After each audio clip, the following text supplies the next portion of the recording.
October 23rd, St. John's Academy. We're really fortunate this year because we have Chris tonight, and we'll have her again on November 11th. Is that correct? 12th. And then in January, we're going to have 2 additional ones. Hopefully, they're in process of being planned. So we really appreciate your attendance. It's my pleasure right now to introduce Reverend Kristine Ruffatto. I've known her for quite a while. She had a beginning, I think, in South Africa. Is that right? Was that your first call? Central African Republic, with her husband Scott, who's somewhere around here, I think. There he is. Then they went up to a kind of small little town in Barrett, Minnesota. And from there, they came down to Pewaukee. And we were part of the mission church that they were establishing. Unfortunately, it never got beyond mission, right? So she said, she's correcting me, we did mission, but we never got a big group of people. And then we came to St. John's. And actually, I think Pastor Chris was the one who pretty much started the academy. And she had some friends from Marquette that came out, and we had some very learned scholars here. And we're so fortunate to be able to have her come and join us. She has a PhD in Old Testament with a focus on Moses. Am I right about that? Right? And she taught for 10 years up in Canada, Saskatoon, way up there. It gets cold. And now they're back here. She's back. She left Scott here to kind of mind the house and everything. And and he did a lot of work to clean it up before she got back.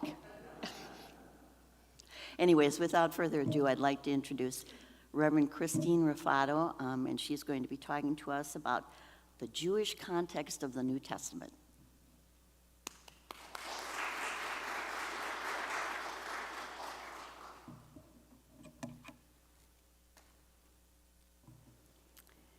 So how many of you here are reading Amy Jill Levine's book on the parables? Pretty much everyone.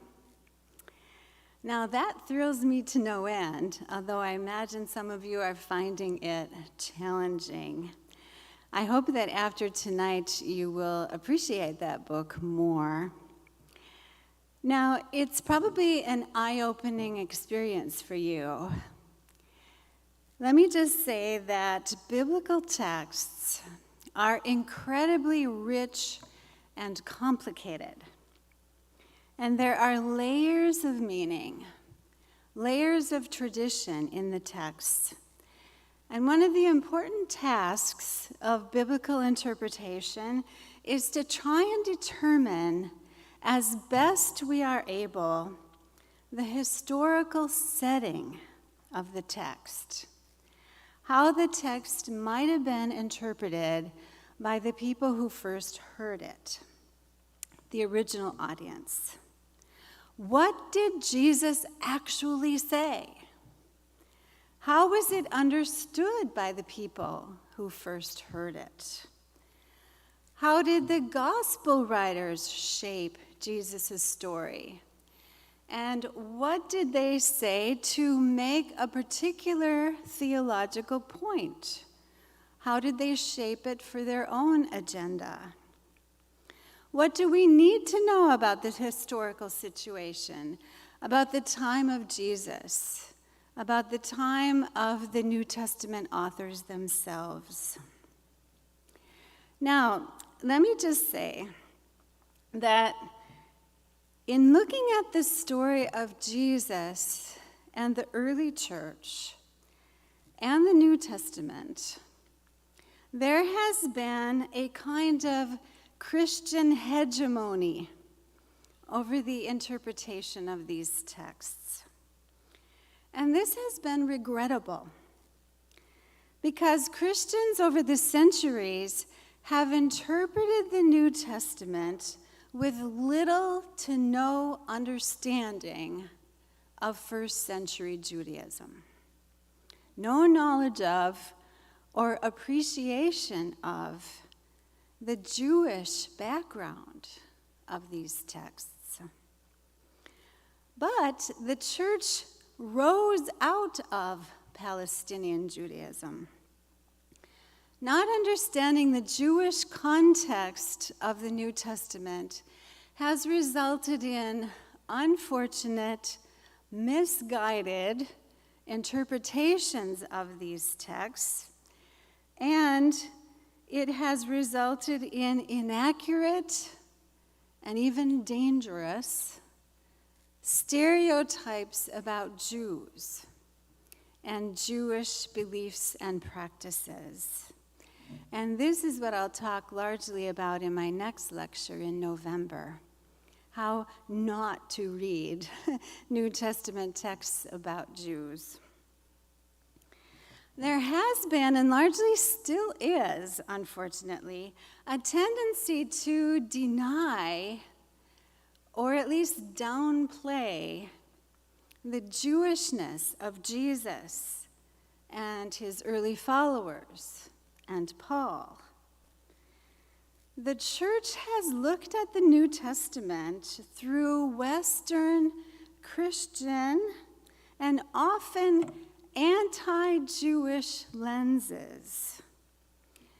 Many people's views of the New Testament are based on earlier scholarship that sought to contrast Christianity and Judaism and did not see or did not know the continuities between the early church and its Jewish roots. Now, it may be self-evident, but Jesus was not a Christian. Jesus lived and died as a Torah-observant Jew, and a very conservative one at that. All of the original disciples were Jews. The first followers of Jesus were Jews. Those who heard Peter's sermon on the day of Pentecost were devout Jews from every nation. The Apostle Paul was not a Christian. He was a Jew, a Pharisee. He went to his death believing himself to still be a Jew. He even regarded himself as a super Jew. The authors of Matthew and John were Jewish. The writers of James and Revelation were Jewish. Almost all, if not all, of the writers of the New Testament were Jewish, a possible exception being the author of Luke Acts.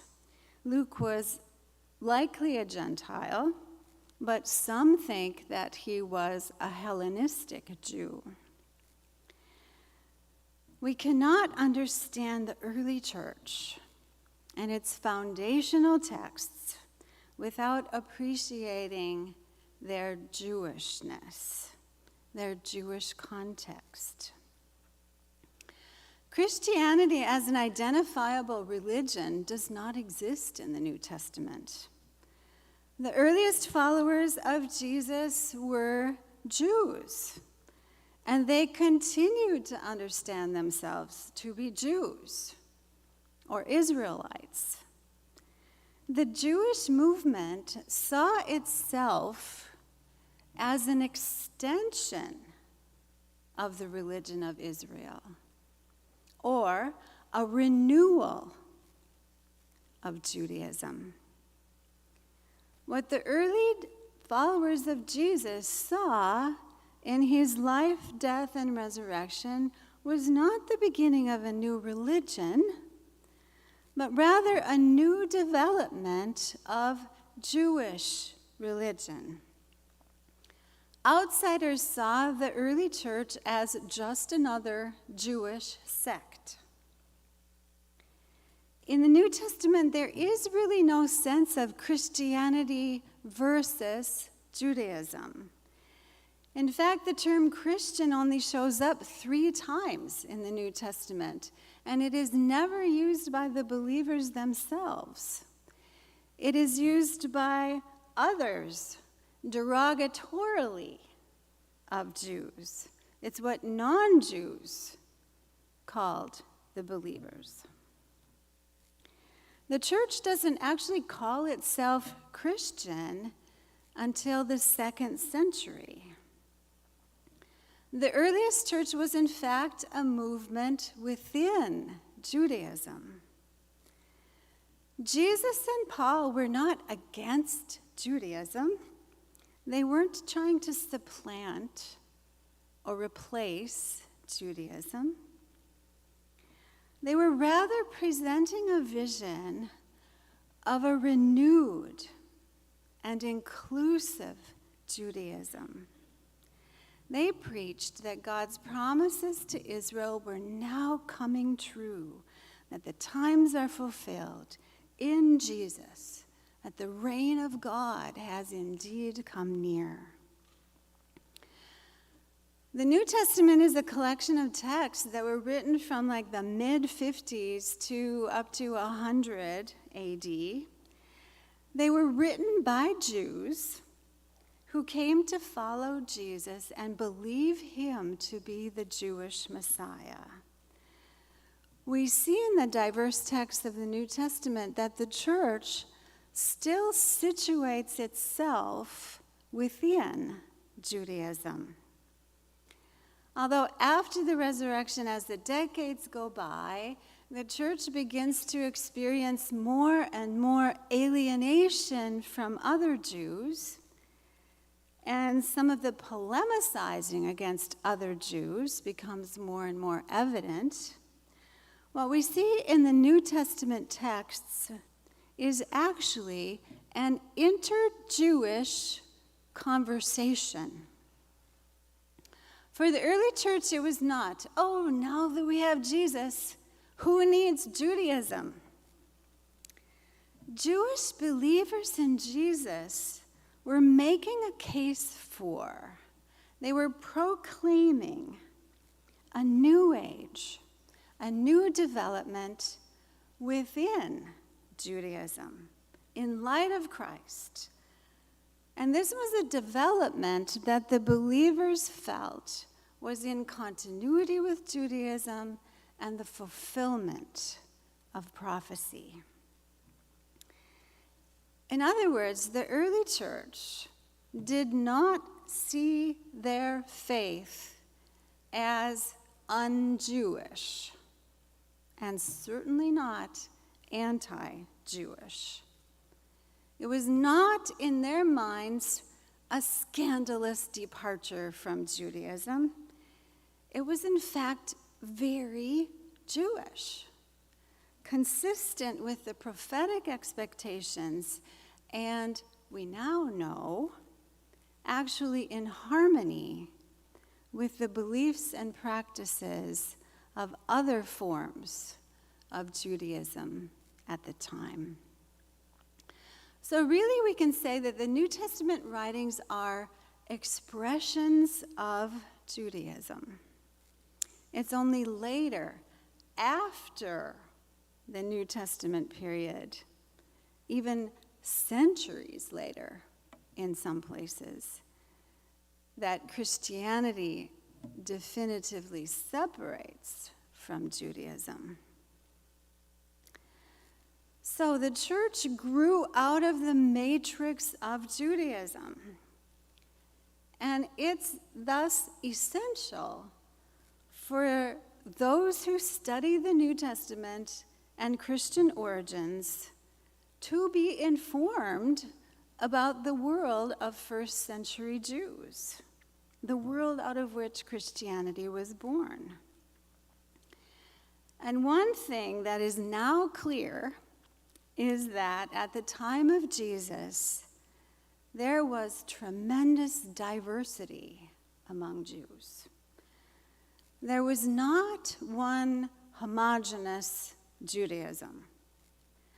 There were, in fact, multiple different expressions of Judaism, much like there are multiple diverse expressions of Christianity today. And what scholars now know is that the early followers of Jesus closely resembled other Jewish groups, Jewish movements, that we did not know much about, if anything about, until the discoveries of the last 75 years or so.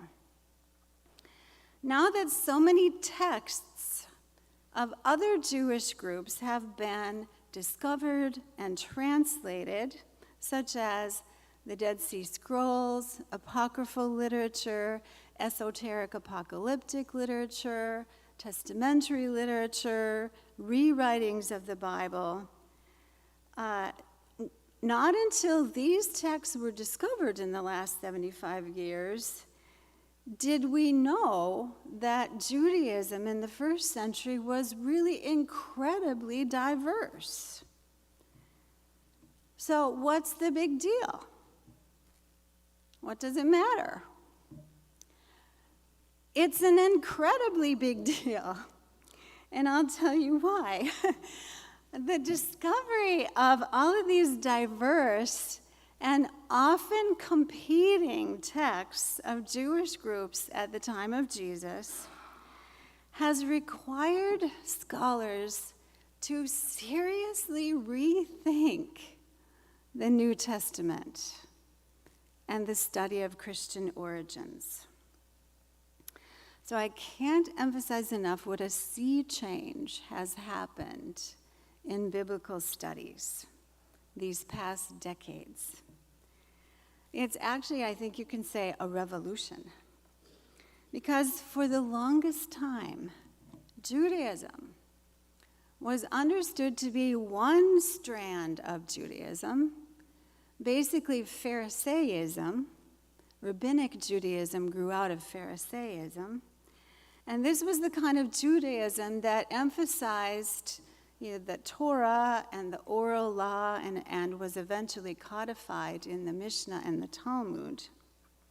Now, this was Judaism in the thinking of both Jews and Christians until some decades ago.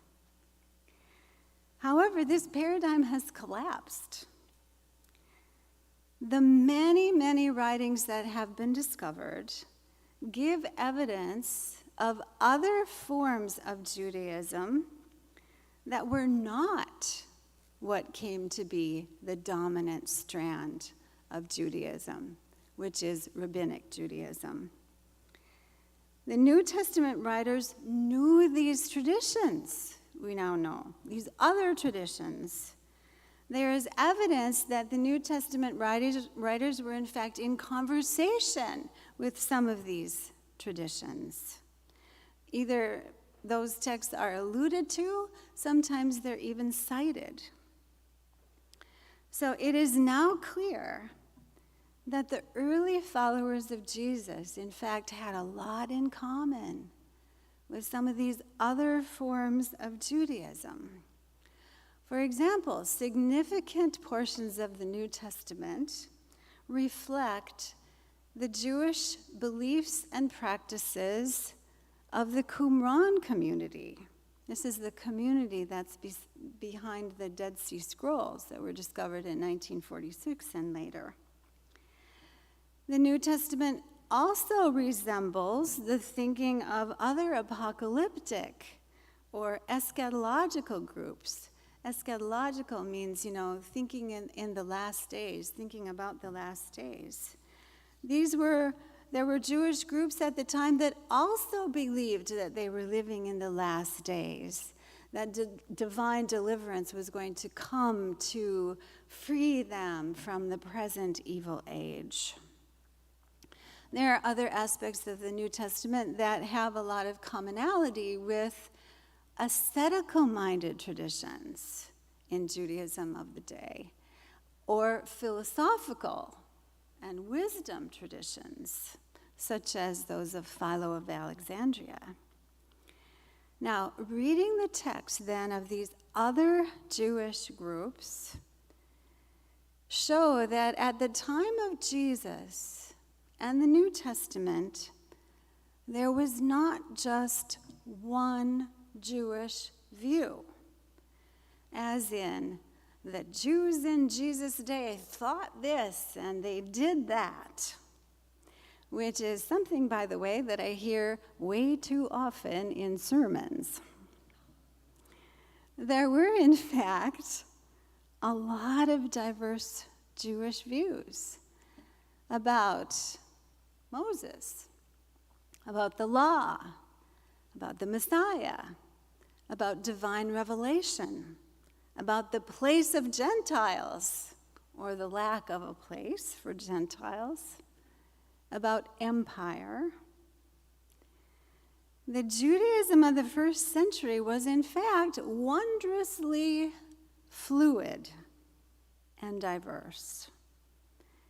And it turns out that there is a lot of affinity between the thinking of some Jewish groups and Christianity, earliest Christianity, which is actually still Jewish. It's now understood that the early Christians, early Christianity, arose out of Judaism as an eschatological sect within Judaism, let me emphasize. The early believers in Jesus were good eschatological Jews.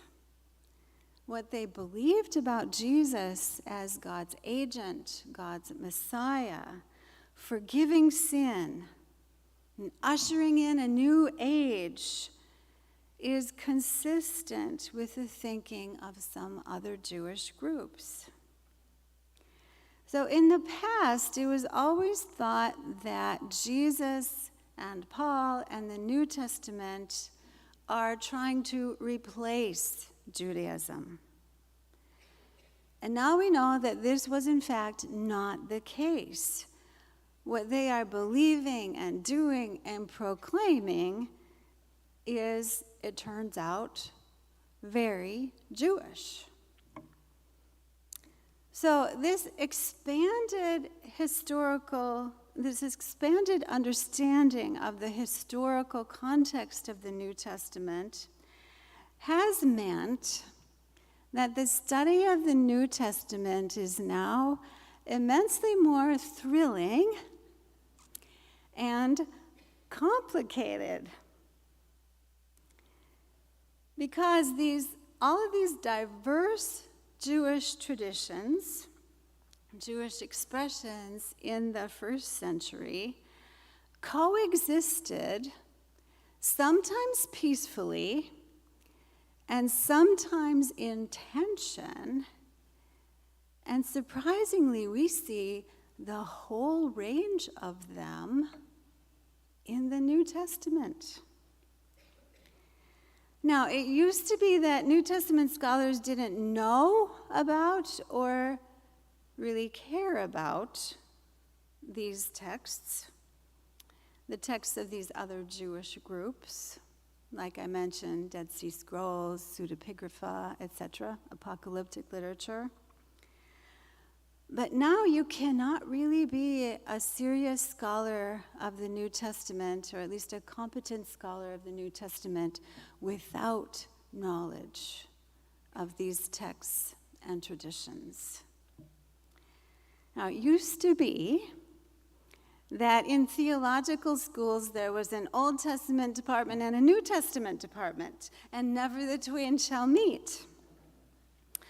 Old Testament scholarship and New Testament scholarship and Jewish and Christian scholarship were practically independent fields with little to no conversation between them.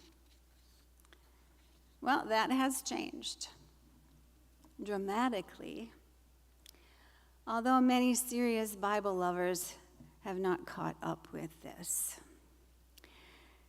It is now clear that there was no sharp divide between Christianity and Judaism in the New Testament period. The New Testament context is, in fact, Jewish. The New Testament writers are thoroughly Jewish. So in recent biblical scholarship, Jewish and Christian scholars have come together. They recognize the need for us to understand each other's traditions and heritage, that we need to mutually interpret the foundational texts of our traditions so that we do not misunderstand each other. In 1977, the Christian scholar E.P. Sanders wrote a book called Paul and Palestinian Judaism that revolutionized New Testament studies. In this book, Sanders criticized Christian scholars for holding views of first-century Judaism that were, in fact, a caricature of Judaism, views that were untrue and entirely unfair. Now, since then, there have been many, many books that have been written by both Christians and Jews that have laid out the Jewishness of Jesus, of Paul, of the early church, of the New Testament.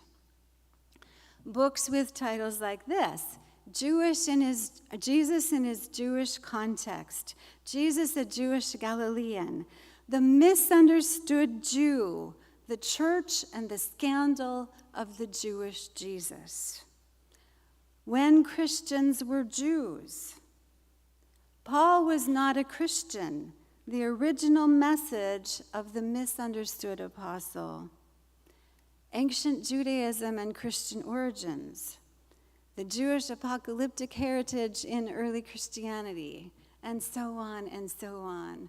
There's a vast treasure trove of works out there now that are available to scholars.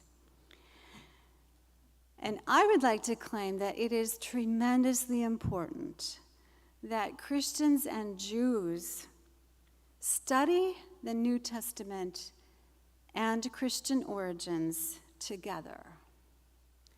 Because having Jewish scholars at the table means that Christians cannot make lazy or problematic assumptions about Jews and Judaism that are off base and indefensible, not to mention dangerous, the subject of my next lecture.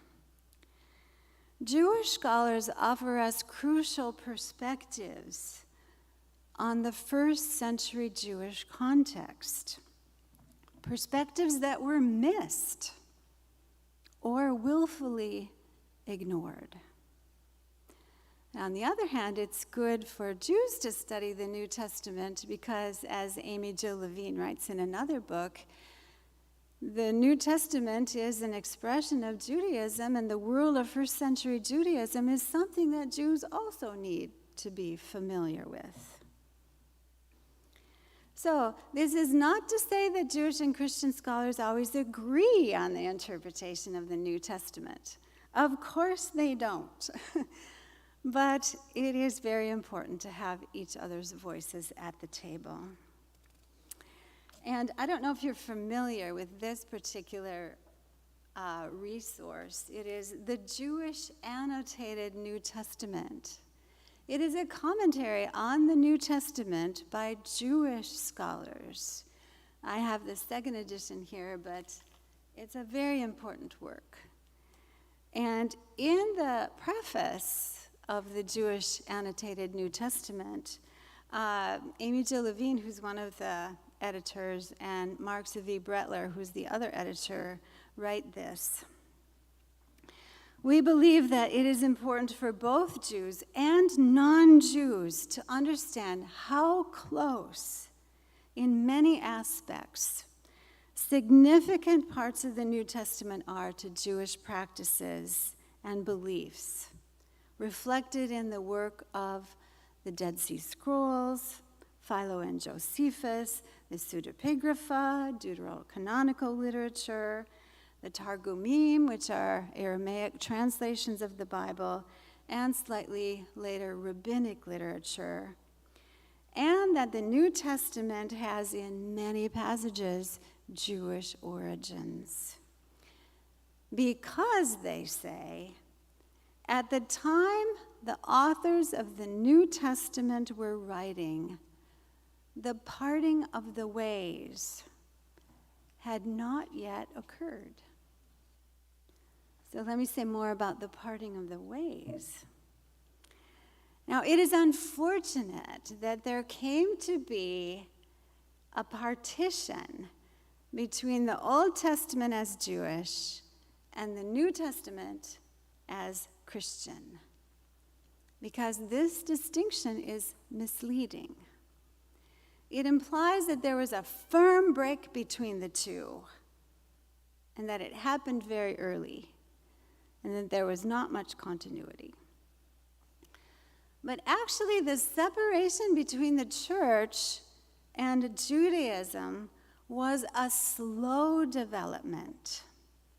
The split between Judaism and Christianity happened gradually, and it happened more quickly in some places than it did in others. Now, I published a scholarly paper some years back on some Christian writings from the 4th century that originated among a group of Jews who were vehemently opposed to the Apostle Paul. These were Christians who believed that the Jewish law was still valid and binding for all Christians. They even called the Apostle Paul the enemy because he taught that salvation doesn't come from obedience to the law. This is the 4th century. So at least until the 4th century, there were Christian groups that remained loyal to Judaism. And Christianity and Judaism didn't part ways in a neat and decisive way, even though Acts 15 kind of makes it seem as though that's what happened. On the ground, that is not actually what happened. Recent scholarship has shown that the boundaries between Judaism and Christianity were still being argued about, fought over in some places, even beyond the 4th century. But that's a lecture for another day. It's a lecture I would love to give sometime. Okay, so let's talk now about the Jewish features of the New Testament and the Jesus movement. Now, scholarship into the mid-19th or the mid-20th century, the mid-1900s, emphasized the difference between Judaism and Christianity, contrasted them, as in Jews believe this, Christians believe that. And in fact, many commentators, scholars on the New Testament were, and unfortunately many still are, very anti-Jewish, negative toward Judaism. But now scholarship has shown that, the New Testament is thoroughly Jewish. So let me say some things about the Jewishness that we see in the New Testament. When Jesus and Paul and the New Testament writers are disagreeing with fellow Jews over the law, over the Gentiles, over the temple, they are not arguing against Judaism. They are rather arguing within Judaism They are critiquing other Jewish views. And in fact, such arguments are profoundly Jewish. Debating over theological matters is what Jews did and still do.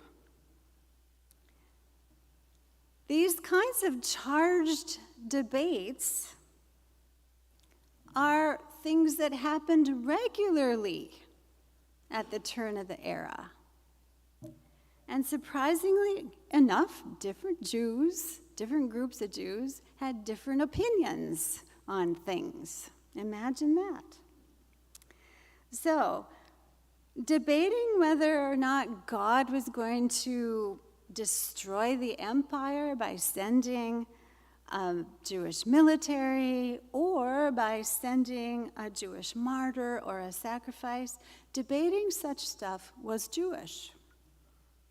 Debating the place of the Gentiles was Jewish. Now, in the New Testament, we know that when Peter has this dream, it's a dream about God declaring all people to be clean, so that Cornelius and the Gentiles are understood then to have the possibility to be a part of the people of God.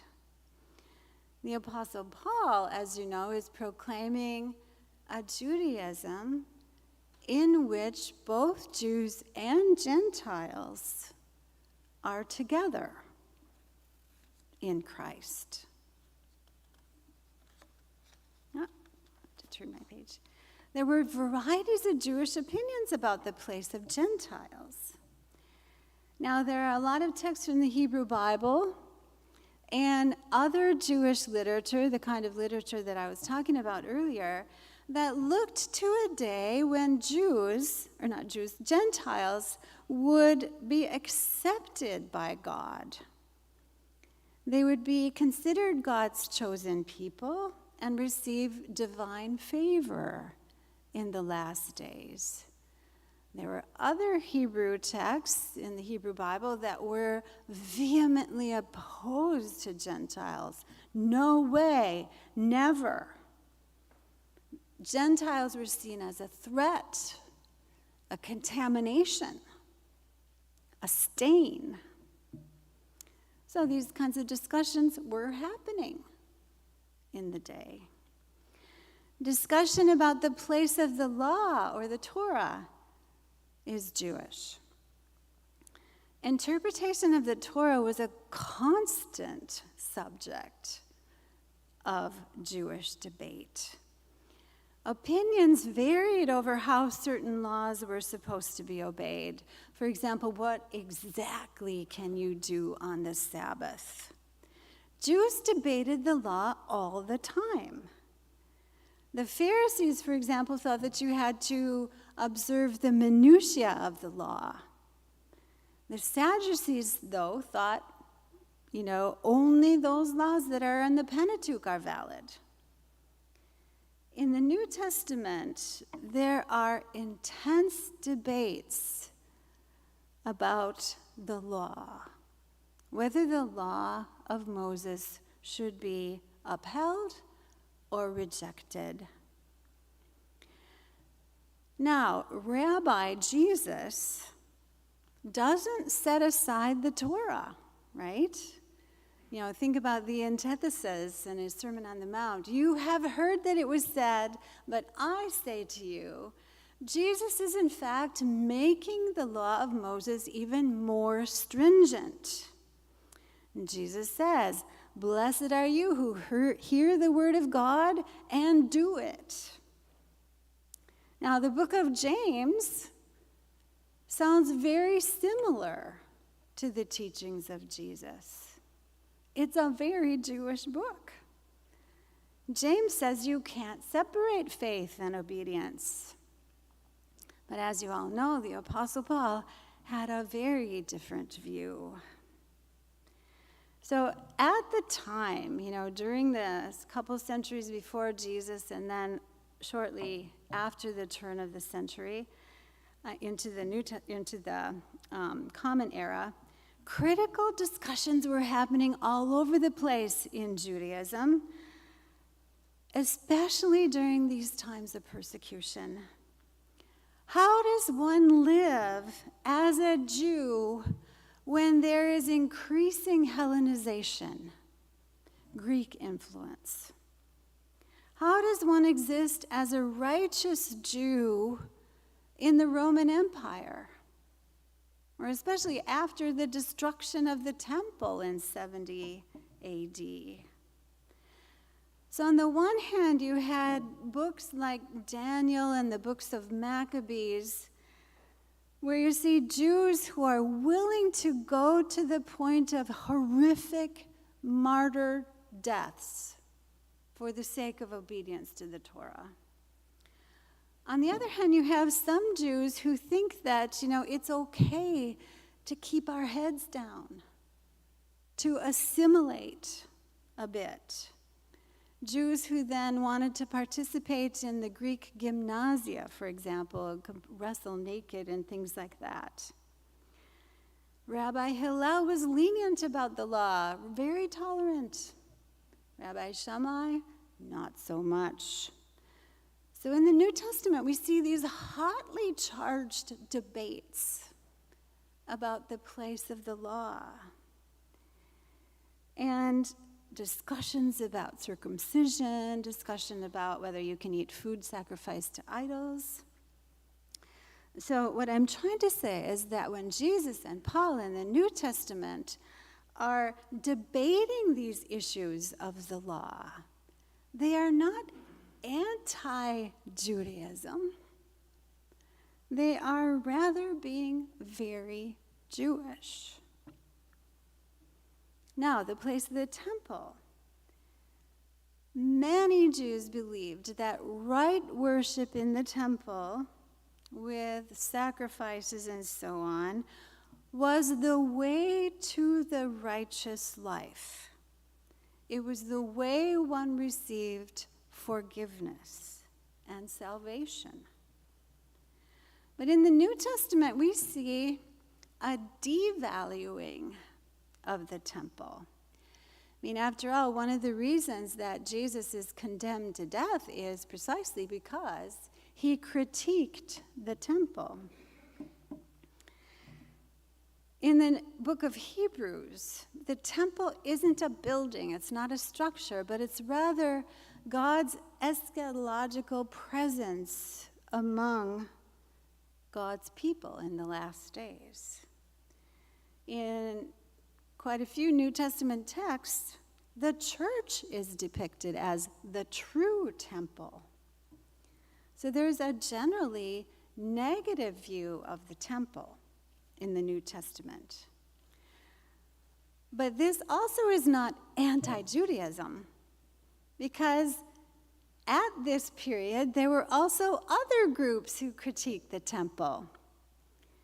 So it's not an anti-Jewish thing.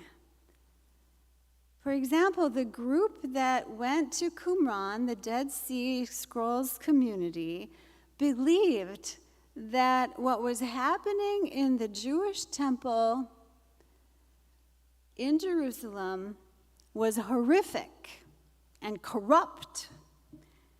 And so they retreated into the wilderness and considered themselves the true temple and priesthood, at least temporarily, until right worship at the temple in Jerusalem could be restored. The Apostle Paul, as you know, teaches that it is the church and the individual believer that is the true spiritual temple of God. So, criticizing the temple is not necessarily anti-Jewish. So to continue, the idea of a Messiah is, of course, Jewish. But at the time of Jesus, there were many differing expectations of what the Messiah would look like. Some Jewish groups were expecting a kind of warrior king, a royal Messiah who would overthrow the oppressors.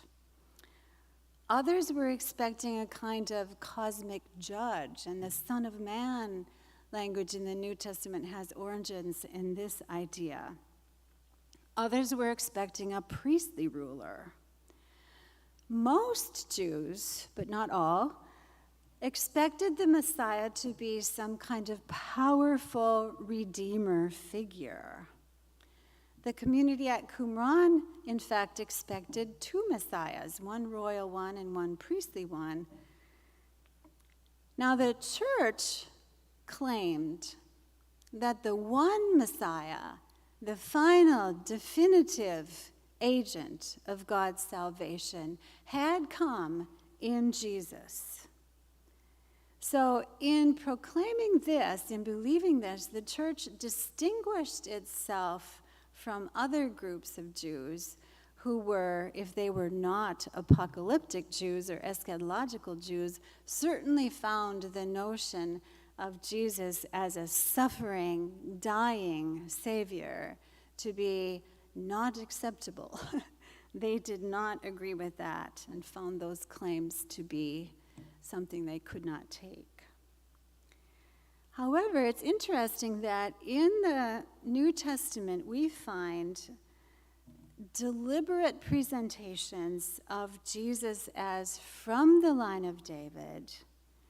Hebrews talks about Jesus as a high priest, and some other texts in the New Testament are showing us that some of the other Jewish messianic ideas out there informed the church's understanding of just what God was doing in Jesus.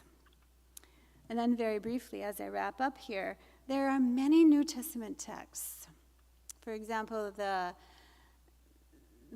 portrayals of the Transfiguration, the story of Paul's ascent up to the third heaven in 2 Corinthians chapter 12, the statement that Stephen has the face of an angel as he is being stoned, the story about the fallen angels who are sent down into hell and are chained, the dispute over Moses' body in Jude verse 9. A lot of these texts can now be better understood in light of the texts of Second Temple Jewish literature that I have mentioned earlier. Also, it's very clear that the teachings of John the Baptist are very similar to what we see among the Essenes or among the community at Qumran. So what is my point here? My point is that we can no longer view the New Testament, interpret the New Testament as being in opposition to Judaism. The context of the New Testament is, in fact, Jewish. And it is high time that the church recognize and repudiate the anti-Jewish Christian theology that has been everywhere since the first centuries of the church. A lot of healing has to happen. And my next lecture is going to be on how not to interpret New Testament texts that sound anti-Jewish. So, one final quote. The seedbed of the church is first century Judaism. George W.E. Nicholsburg. And that's what I have for you. Any questions?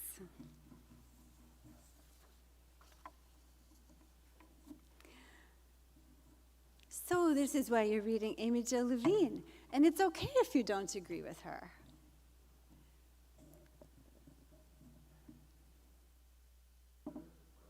Yes. You mentioned that the different Jewish sects and their different expectations of the Messiah, and you see a lot of that reflected in the church's interpretation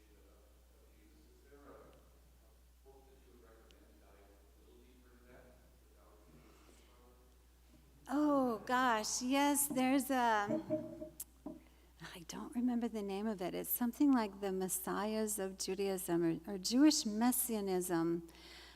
The author is John J. Collins. I'm sure there are many others, and if I think of them, I will let you know. But that particular one is about messianic expectations in precisely the time period that we're talking about.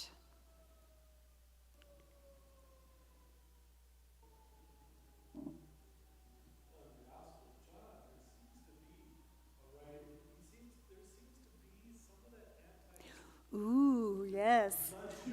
Exactly. Wait till November 12th. We're going to go deep into that. Yeah.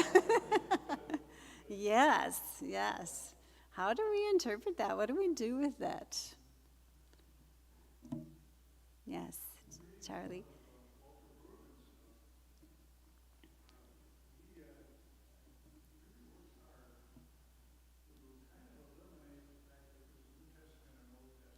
Oh, mm-hmm.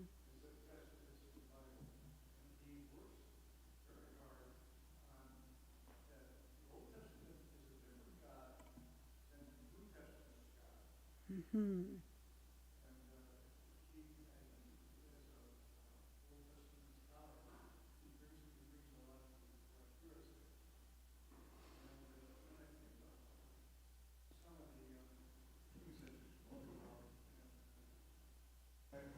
I like my old buddy Martin Luther, nice guy. And he did not try, his beginning was not to destroy the Roman Catholic Church. He tried to reform it. Mm-hmm. And so a lot of the things you were talking about are trying to reform. And that's wonderful. We need reformation. Right. So things, I have to say, I sometimes look for articles online or just things like that, and oh my gosh, I am so repulsed by so much of what I see out there. So much, I don't know. So much stuff that is very anti-Jewish, and it grieves me because we believe that Christianity and Judaism are siblings, both beloved by God. And what we really need in contemporary scholarship is a reinterpretation, a prioritizing of Romans 9 through 11. And we'll talk about that when I come here again. But, we are grafted onto the tree that is Judaism. And so much of writings from Christian theologians over the centuries, and we even see evidence of it in the New Testament, is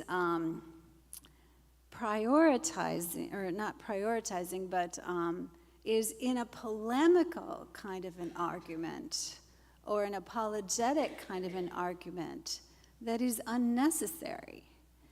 And so, the writings of the New Testament, as I said, this alienation between the Jews who believe in Jesus and the Jews who do not becomes increasingly more difficult. And especially, these are two different groups that are trying to survive in the Roman Empire as minority peoples. They have a lot of interactions with each other. They have disagreements with each other. But if we see in New Testament writings and in early church scholarship, early church theologians, this kind of polemical attitude, we need to kind of understand where that comes from, but we don't need to accept it, right?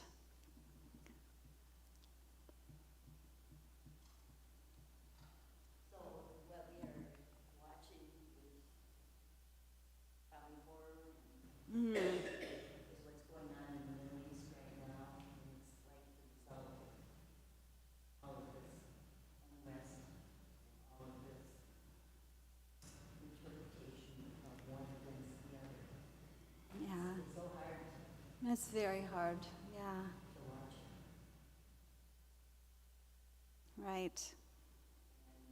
How do you justify first Israel being invaded and the terrible thing happened and coming back to Palestine? Wow. It's almost like there's no solution to this intractable problem. I don't know. It's so difficult, and the world grieves. It's interesting today, at least those of us who had class today and lunch. We can't hear you.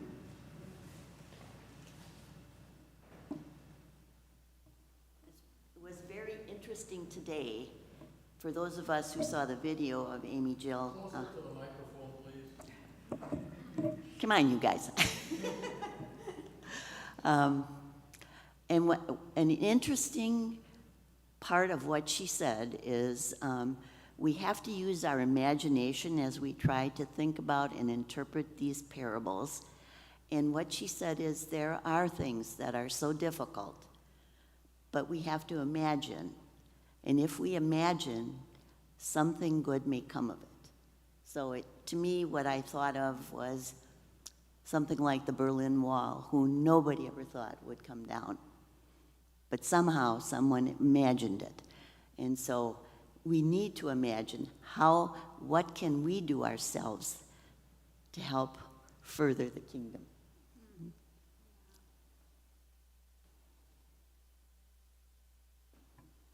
Yes, Karen. I'm thinking about in the early church, during Paul's missionary journey, Right. there was a following of Paul's preaching, right? Yes. There was some tension between that and Jerusalem, right? Who was the disciple that was kind of leading in Jerusalem? It was one of the James. disciples, It's James, the brother of Jesus. Okay. Connect that to what you're telling us about Judaism then. How those two. Okay, so the conflict in the early church then came between those of Paul's persuasion that there is a place that the new Israel can indeed include both Jews and Gentiles because of Peter's dream, because of Paul's conviction that God is truly the God of all nations, right? And that in this last day when Jesus has come, Gentiles are welcome. Now, there was a group, and in the New Testament, it's the group around James. James was Jesus' brother. But the tradition says that it was James and the people around him who were very, very convinced that those who became Christian, it wasn't really right term at that point, but those who came to believe in Jesus also had to become Jews. So it was a different understanding, each group had a different understanding of what should be required. But even Paul in Galatians, he says, well, yes, in a way, what Paul is doing in Galatians is saying, okay, well, you guys you are one of us, but we really do want you to live the moral life of good Jews, So there's certain things that are listed that there are expectations that Gentiles do. So it's a dialogue between two different opinions over the place of the Gentiles, with James being what the New Testament calls the Judaizing group. So, and actually the Acts 15, and Acts is written pretty late, right? Some say up to 100 AD.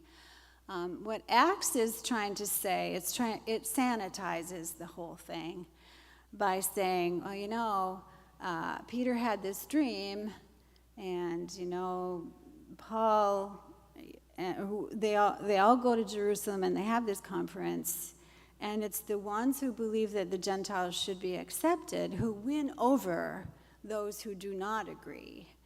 And so, at least from the sanitized version that we see in Acts 15, everybody's all happy. Okay, great. Yep, we're all one big happy family. But like I was saying, on the ground, it was not very neat. And there were disputes all over the place, groups. And nowadays, there's a lot of scholarship on this, where, on this parting of the ways. And really, there used to be, in fact, in this study Bible, it's called the Jewish Christians and the other Christians, or sometimes they say the Christian Jews. But nowadays, even that language is not used anymore, because the boundaries were really fluid, like I said, until about 400. 4th century, I should say. And basically, the definitive break kind of takes place when Christianity becomes the official religion of the Roman Empire under Constantine. That was a huge break between Jews and the church.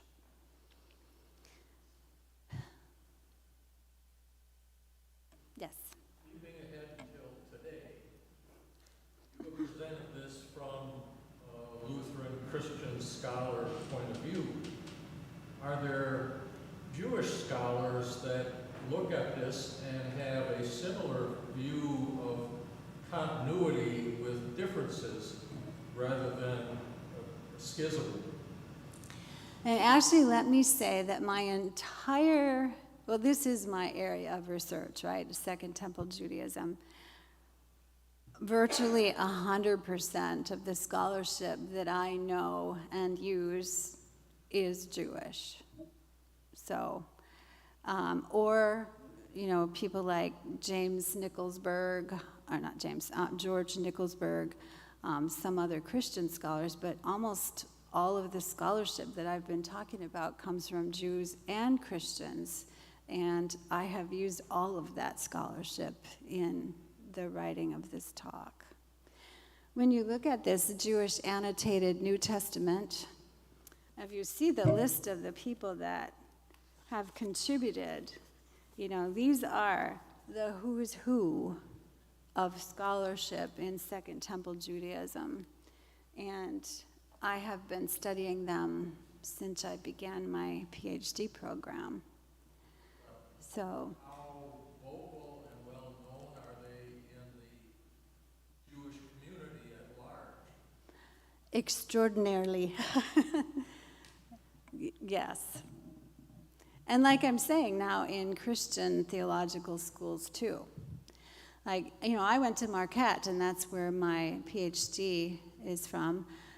Now they don't say Old Testament department or New Testament department. There's just one area, and it's called Judaism and Christianity in Antiquity.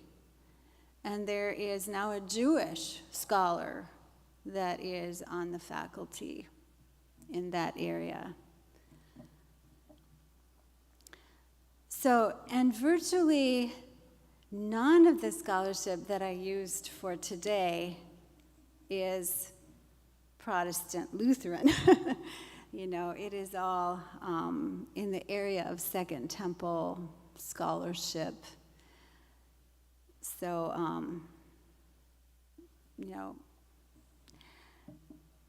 I think that Protestant New Testament scholars are, and just pastors in general, are just starting to get on board with the scholarship that has happened in the last 50 years. But sometimes it's kind of slow.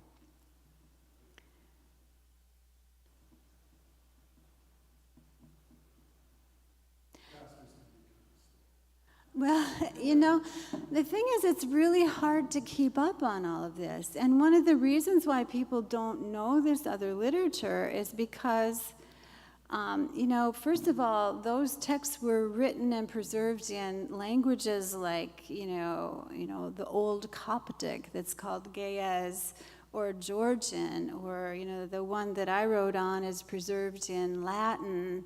Other texts were... who has time to learn all of this stuff? We have to depend on those who know, which is why you have a study Bible, right? Because you can't do that yourself, but you will find references to this very literature that I've been talking about, plus rabbinic citations in your, notes at the bottom of your text. You can't do that on your own because it's very technical, it's very dense. The books that I mentioned are kind of dense, but I think you would really like them if you're so moved to read them. But for those who, don't have this as an area of specialty, we rely on scholars. And that's why we have study Bibles. You mentioned the Second Temple. Can you explain a little bit more what that means? Sure. Second Temple Judaism is basically, and the texts of this period, is basically the Judaism from 538 BC to 70 AD. Now, what happened in 538?